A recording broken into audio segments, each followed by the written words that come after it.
बिस्मिल्लाहिर्रहमानिर्रहीम। नमाज के बाद अल्लाह तबारक व तआला का जिक्र करना हजूर ताजदार कायनात सल्लल्लाहु अलैहि वसल्लम की सुन्नत मुबारक है।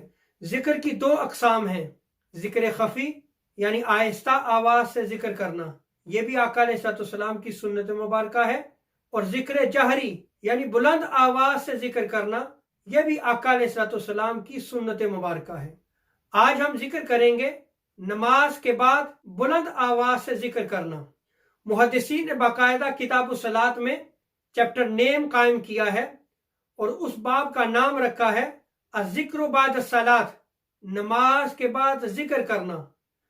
उसके तहत मुहद्दिसीन ने रिवायात को नकल किया है कि ताजदार अंबिया सल्लल्लाहु अलैहि वसल्लम के ज़माने अक़दस में नमाज के बाद बुलंद आवाज से जिक्र किया जाता था।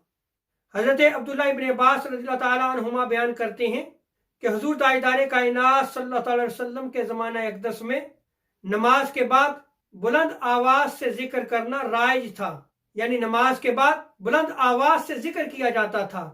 हज़रत अब्दुल्लाह इब्न अब्बास रज़ियल्लाहु ताला अन्हुमा बयान करते हैं कि जब लोग बुलंद आवाज से जिक्र करते तो मैं जान लेता कि लोगों ने नमाज को मुकम्मल कर लिया है। जब मैं बुलंद आवाज से जिक्र की आवाज को सुन लेता तो मुझे इल्म हो जाता कि लोगों ने नमाज को मुकम्मल कर लिया है। इस हदीस मुबारक में गौर करें। हजरत अब्दुल्लाह इब्न अब्बास रज़ियल्लाहु ताला अन्हुमा ने बयान किया है कि आका अलैहिस्सलाम के ज़माने अक़दस में नमाज के बाद बुलंद आवाज से जिक्र किया जाता था।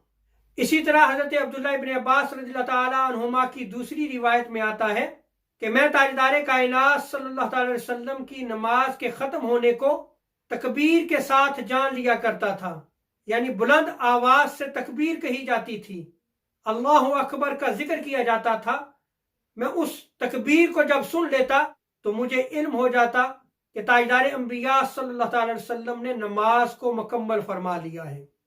यहाँ पे एक सवाल कायम किया जाता है कि जब नमाज के बाद बुलंद आवाज से जिक्र किया जाता है तो इससे नमाज में खलल आता है। तो यह याद रख लें कि मुहद्दिसीन इकराम ने किताब सलात में अज़िक्र बाद सलात के तहत बुलंद आवाज से जिक्र करने की रिवायात को नकल किया है। और यहाँ यह भी याद रख लें कि जिक्र बिल जहर की दो अकसाम हैं, जिक्र मुतवस्सत और जिक्र मुफरत।